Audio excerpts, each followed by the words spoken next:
Charles Hallab is the president and CEO of the U.S. Saudi Business Council. He's a longstanding member of the board of directors of the council and founder of Barrington Global, an international legal and strategic advisory firm focused on the intersection of law, business, policy between the Middle East and West. A graduate of Georgetown University, the Hoyas. Charles, thanks for joining us on the 2030. Thank you for having me. It's an honor and a pleasure to be here. So, Charles, we have a mutual friend and he knows about the interview and he wanted me to ask you as the first question, tell me the story of the first time that you came to Saudi Arabia. I think you were 17 years old is what he said. Is that correct? No. Oh, no. This is really bad. With apologies to your viewers and listeners. He knows the story because at our 30th anniversary, I got up there and I tried to weave it elegantly into my speech and then started to cry like a little baby. So now half of Riyadh knows the story. But no, believe it or not, I first came here in 1975 as a 5-year-old and lived here for 2 years with my family. So my connection to Riyadh, to Saudi Arabia, go way back. Amazing, but there's some story. So what we're going to get here is there's a story. The story is amazing. Half of Riyadh knows, but it's an emotional story. And if you want to leave it there, that's totally cool. No, I don't. There's not much story beyond it. The story was how embarrassing, that I blubbered like a baby when I was recounting this. But for me, my first memories of the world are memories of Saudi Arabia. Those are my first memories of my dad and my mom, and learning to ride a bike and all the things that one remembers from one's very first memories in life. So it's Saudi is in my heart and soul. So that was the point at the dinner, and remains the point, and part of the reason I took this position, of course. I would love to hear a little bit more about the position, but also maybe pan out a little bit and tell us kind of what you do, a little bit more about the Business Council, and tell us kind of, just introduce our listeners and viewers to that, the entity. Yeah, sure. Thank you. And thank you for the opportunity to talk about it. The U.S. Saudi Business Council is an old and storied organization. It's very, very different than any other business council I've ever come across. And I did devote huge amounts of time and energy to it long before I became president and CEO, because it was the most worthwhile organization I had come across in my career. But it is a bilateral business council formed, and this is the incredibly unique part, by the two governments at the highest levels, by royal decree, actually. And I don't know of any other council formed by royal decree and by executive action on the U.S. side.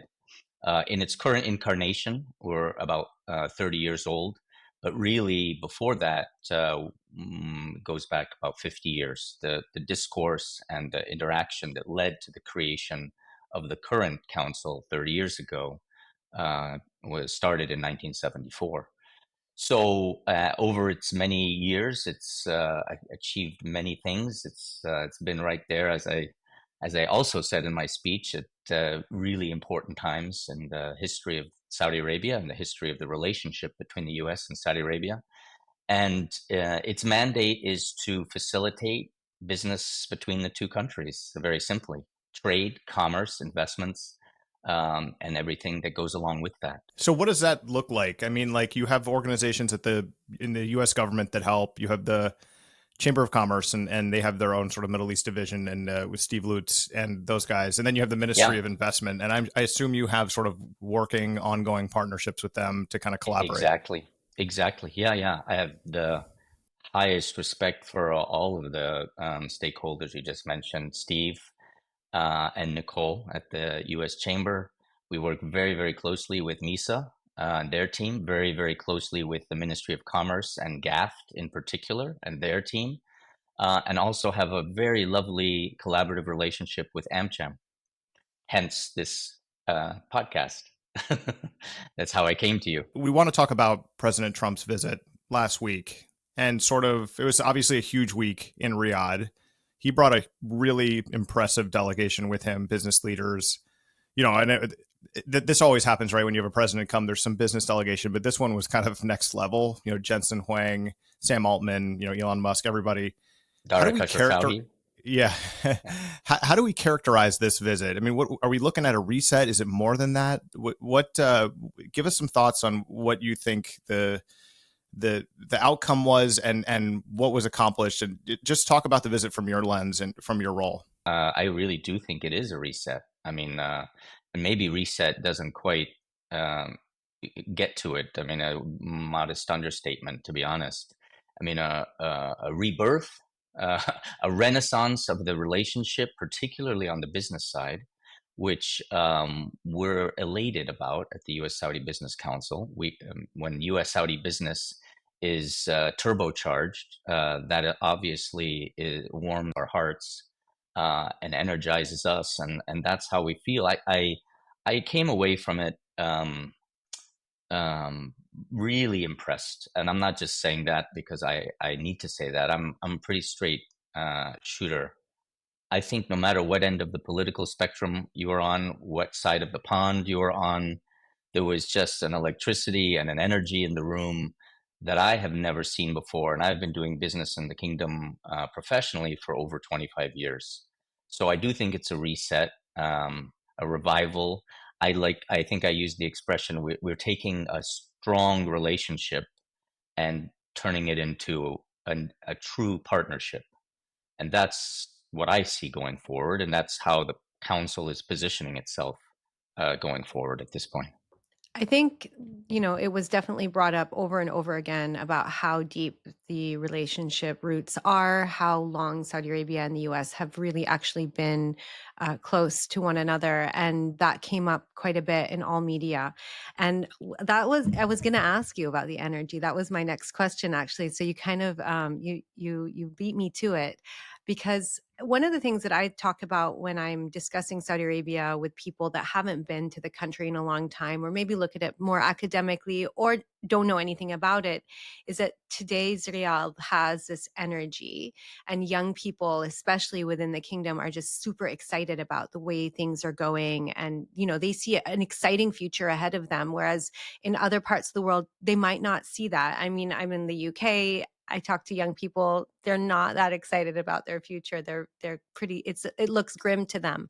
So I'd love for you to tell me a little bit more about that energy in the room, and where that kind of, who was excited about what. Yeah. Well, who was excited about what might be difficult, but the energy was there. There's just no question. There were hundreds and hundreds of executives from the US in attendance across the political spectrum, potentially many of them, if not most of them, Democrats, all jazzed, enthused, and excited. Selfies all the way around with everyone possible, and that's a different picture than I've seen in the past. So that's just one way of thinking about it. There are many different ways to describe it, but the interest going in and the elation and excitement coming out is unprecedented. There's no doubt about that. You only need to look at my inbox to see that. I mean, it's really incredible.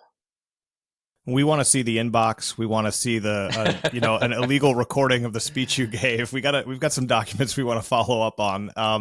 Yeah. And that rings true, right? I mean, so this is new paradigm in a way.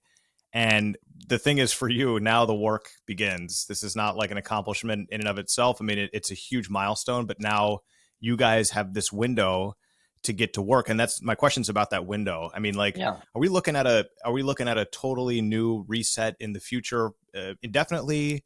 Are you thinking maybe like this, even if it's, slightly political, will there be a relapse or anything like that? Like, is there a 4-year window to really seize the opportunity for U.S. companies and pretend maybe you're speaking directly to executives from them, many of whom listen to the show? Is there a window here, or is it a totally new ballgame going forward? Well, there's always a window. I think the window here is 12 years, or 20 years. I don't think it's 4 years. I think it's apolitical in this way. I really do. I mean, it's unfortunate if people see this as through a political lens, because there's so much more going on here. Part of my frustration, perhaps yours as well, has been communicating to people in the US, even at the highest levels, what's happening in Saudi Arabia. This provides an opportunity to educate them. And once they're educated, there's no going back. Once they see that the lives of millions of girls and women have been changed forever for better, once they see the advances across the spectrum of industry, etc., there's no turning back. It's getting them across that line. It's finding the ways to inform them, involve them, and this event, although just one event, I think was a huge catalyst in that direction. And yes, that's right. You stole my line to my team, which is now the work just begins. I mean, now we get to work. And if you want a scoop, I can give you a small one. Today we will announce, or tomorrow, the launch of the Strategic Partnership Center within the U.S. Saudi Business Council, following on the announcement of the Strategic Partnership Initiative between the two governments. We have been approved and endorsed by both governments to do that, and we will be working very, very closely with businesses to create, facilitate, and conclude partnerships. So this is not just about fanfare. It's not just about MOUs. It's about taking words and turning them into actions. It's about taking commitments and turning them into investments. And we're so excited to be right at the heart of that effort.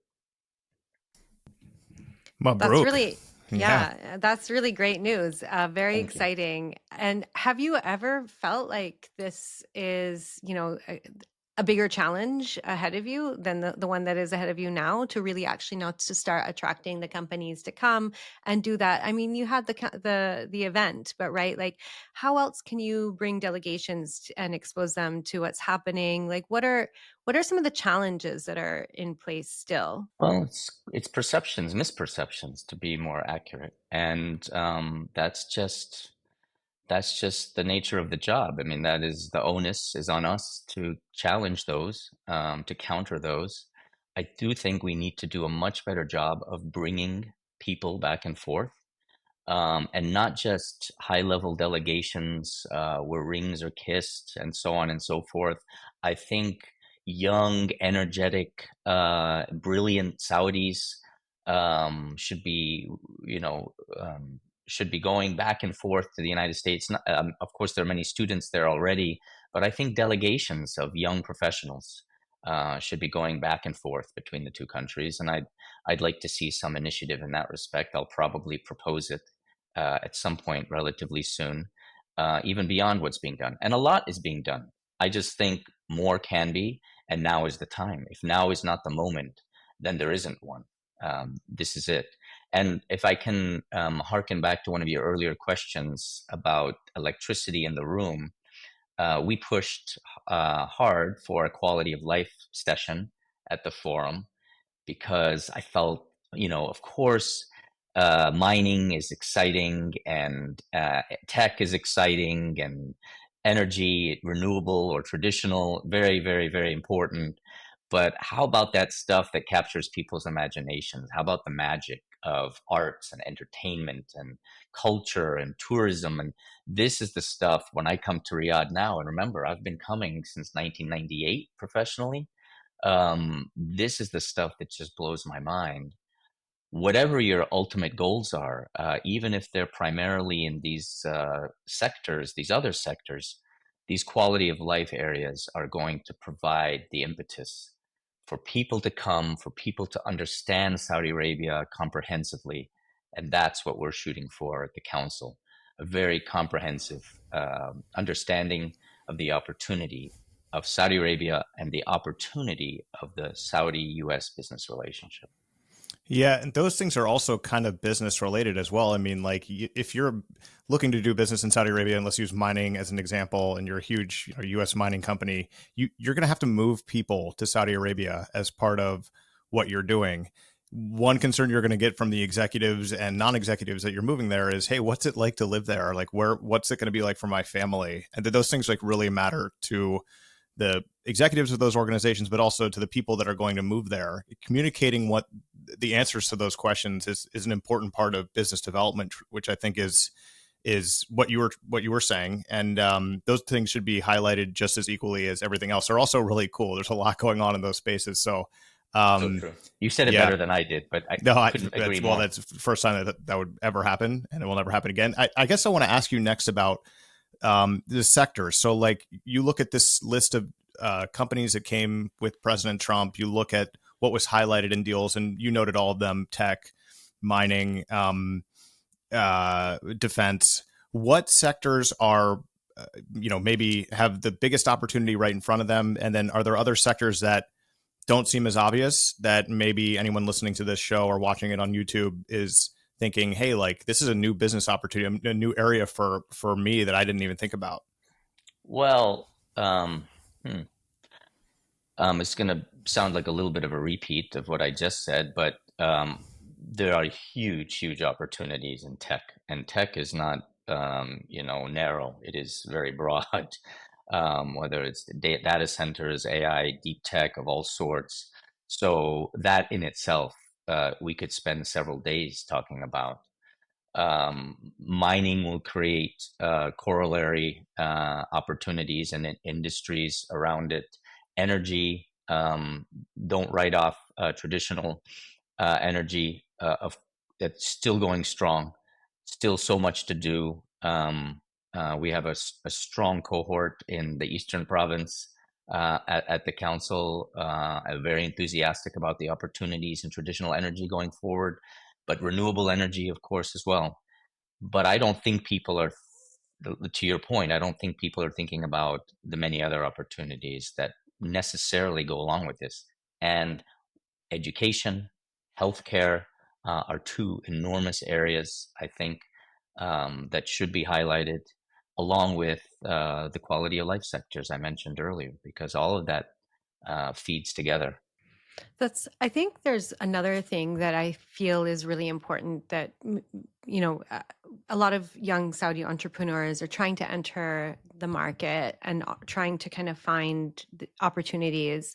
But maybe it's that entrepreneurial thinking that you have in the US that really is another asset that needs to come kind of with this relationship. And are there programs that are, and you mentioned, perhaps getting some of these kind of delegations of younger people going back and forth. But is this something that you think about? I mean, the US is a leader in terms of small and medium companies and innovation. And I would love to see more of that thinking kind of trickle down through this process into also kind of educational programs for young people as well. For sure. I mean, Saudi's pretty on top of that. There's a lot going on through MISA, through MISC, through the Commerce, Ministry of Commerce. So many programs. I almost think part of the problem is making sure everyone knows about them and avails themselves of those opportunities.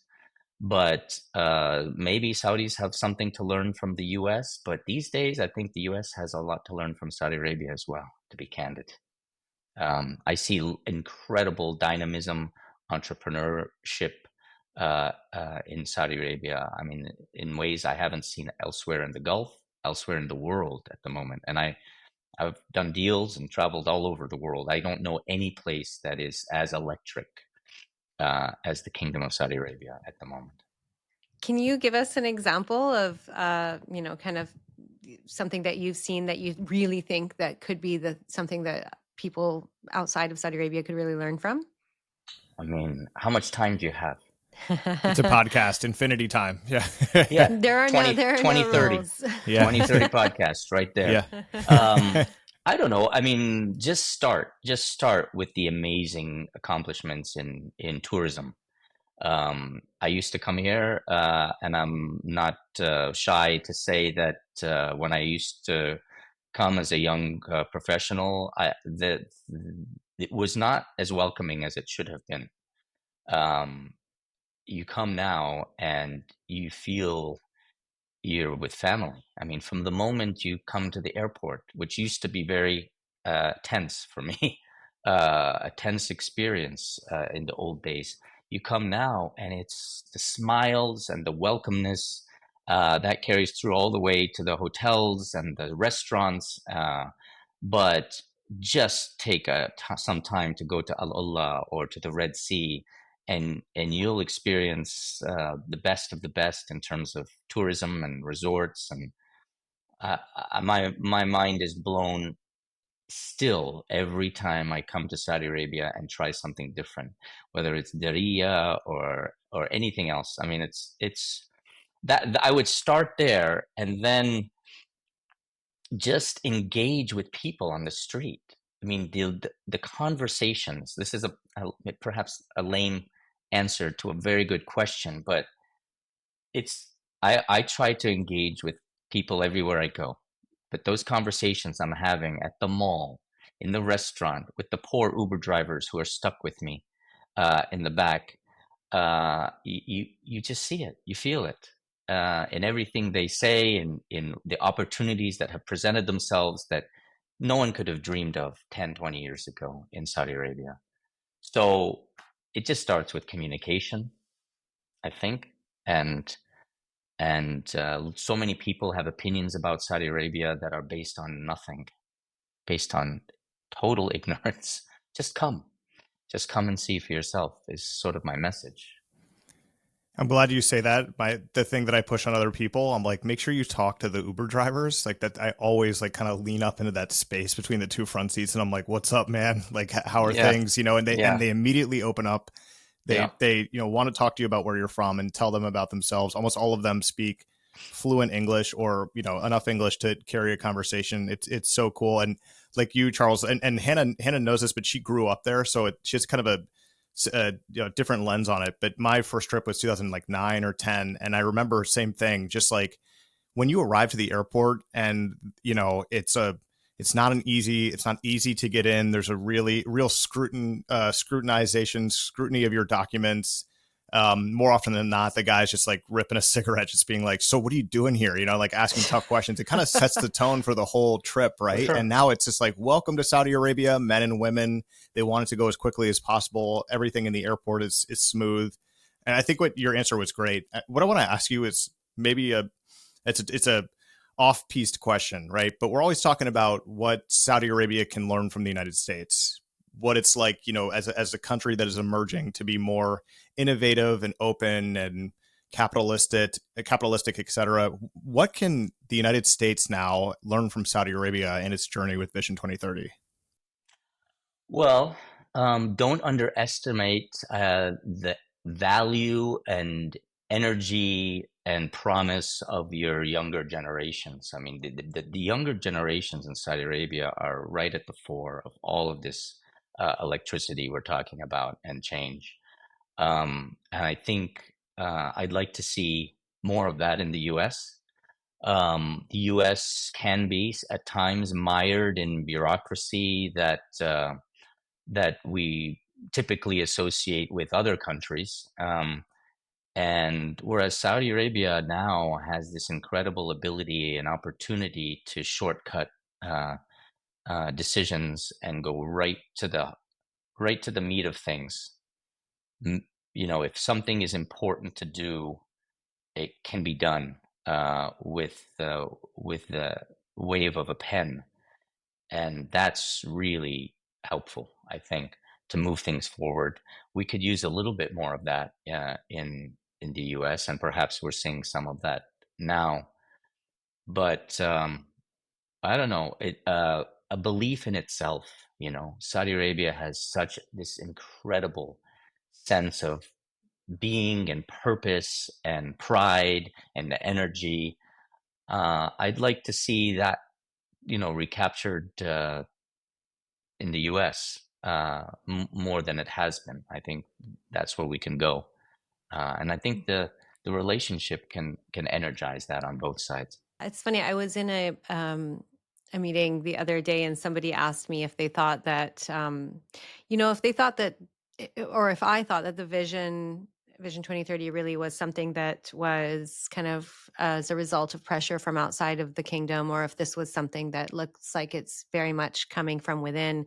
And my response was, if you talk to Saudis, they own it. This is their change. This is their moment. They're doing the things that need to happen in order for the vision to be realized. And I think one thing that people maybe don't recognize is how we're keeping track of that progress. And I wondered if Yeah, you could tell us a little bit more of, kind of how people are owning this change, and how the progress is being tracked and monitored and maybe even reported. that's above my pay grade, to be honest. There are all sorts of KPIs, as you probably know, within the Saudi government that are tracked to progress on 2030. I think those are very helpful in many cases, not in all cases. I think sometimes there's a temptation to become too KPI focused, but maybe it's because I'm just this way personally, but I show up and I just sort of get the feel. The feel is 2030 has done amazing things. Show There's good me vibes. anywhere on Positive earth vibes. that has made this kind of progress in this short a period of time, in these multiple dimensions of politics, society, culture, business, finance. Show me anywhere. I don't really care if it's 40% achieved now or 80% achieved now. I just know that there are amazing, amazing achievements and advances, and the rest of the world can only look on with awe and some amount of jealousy in some cases, because Saudi really has achieved amazing things. And to say that it's coming from outside seems misguided and disingenuous. Mm, there's no doubt that consultants from all over the world played a role in helping to blueprint some of this stuff. But the core principles that 2030 is built on came right from Saudi Arabia and right from the leadership of Saudi Arabia. And no one can take that away from them. They deserve it, they own it, and the rest of us benefit from it, and the world benefits from it, because Saudi Arabia, rightly so, has taken center stage in the world for what it's accomplished and where it stands, and that is only likely to continue and grow over the next 10, 20 years. I would say too that it's the kind of thing where before Vision 2030 was announced, this is exactly what the West and others outside were pushing for or would have liked to see. They would have liked to see a more open society, a diversifying economy, investments in good investments and risky investments, non-risky investments, diversification of the asset base. I think these are all things that were being pushed for beforehand. And then the vision was announced and there was sort of like a disbelief that this could really happen. And now that it's happening, there's sort of like a, hey, like where's our credit, like that we did exactly what you thought we would do, and this is in our best interest. It's really an interesting time in 2025 in Saudi Arabia's journey. I want to ask you, you're a lawyer by trade, and you also have an MBA. So like it's a really good combo. And we'll set aside all the lawyer jokes that I could put out here because it is a podcast. We don't have infinity time, but thank you. I want to talk about legal reform in Saudi Arabia and how that has positively impacted investment into the kingdom. As you know, there's been a bit of a downturn on foreign investment for a few years in a row. There's going to be a renewed look at what we can do to make this a more attractive destination for foreigners to place bets in the kingdom and see strong returns. How has legal reform, in your view, and from your expertise as a lawyer, helped that in the kingdom? Well, again, we probably need a separate program on this. Don't get me started. But needless to say, I mean, it's had a massive impact. I mean, in my career, I was representing primarily US and multinational companies coming to the region, in particular to the kingdom, doing joint ventures, partnerships, acquisitions, all the things that are involved in corporate and commercial law. to form a company in Saudi Arabia, however many years ago, it took us 18 months if we're lucky. Now it's not even 18 days. It's may not even be 18 hours in some cases. So those are the types of reforms that were necessary. And that's just one small example of many regulatory reforms across the spectrum. So maybe implied in your question is, have those been successful? Yes, they have. How do you think about those in terms of a decreasing FDI recently? I don't know. All I can tell you is that number would be much lower if those legal reforms were not enacted. That is really, really important. And take it with a big grain of salt, because I am a lawyer by trade. But those things are very, very important. And I've always said, in your outreach to the US, think about the lawyers, because they're oftentimes the first stop for US companies thinking about a project in Saudi Arabia, or an acquisition or an investment in Saudi Arabia. And those lawyers have a good story to tell these days. And that wasn't always the case. That's huge. So that's a necessary ingredient. I don't think the legal aspects can be attributed to any downturn. All I know is that without them, we have a harder story to tell. And as we talked about in very many other areas, the story is there now. We just need to tell it better. That's what I think. Yeah, I think that's right. And I also think that there's another story that people are asking about a lot. So the regulatory frameworks are definitely, that's a change that maybe you don't hear enough about in kind of Western media when people are reporting on what's happening in Saudi. And we do need to tell that story better, because it does change. So it's the quality of life stuff. But then there's the political stuff, and people do push back on that quite a bit. How do you deal with these sensitive issues when you're talking to people that are they're really ready to come, but they might pull out because they're worried about what their consumers are going to think about them doing business with Saudi Arabia, and they have an old version of Saudi in their minds, or don't think that the progress is happening fast enough?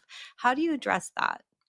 Yeah, it's very challenging. It's very frustrating. I do encounter it. It would be misrepresenting the truth to say that we don't still encounter that across the United States. As I said earlier, even at high levels of business and government and otherwise,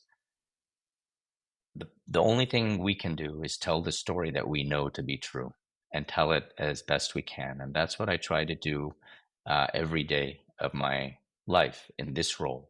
I also did that every day of my life in my prior role, because I thought it was really important for people to know the truth about Saudi Arabia.